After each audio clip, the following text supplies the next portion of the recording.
update video on the 2017 Ford Explorer Police Interceptor. We had the lighting and equipment installed last week, so just do a quick walk around, show you the lighting on it, done by B&E Electronics in Jackson. Did a pretty good job on it. Look, everything looks good.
Yeah, we'll do a quick shot of the inside here.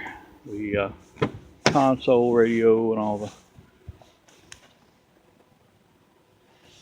camera. The partition.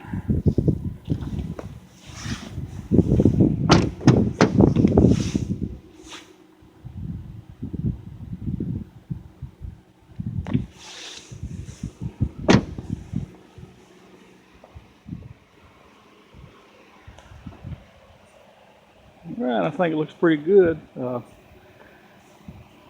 Thanks for watching, and we're going to get one of the Dodge Charger put up soon. We've got the police decals put on it, so we'll try to get it up next. Thanks.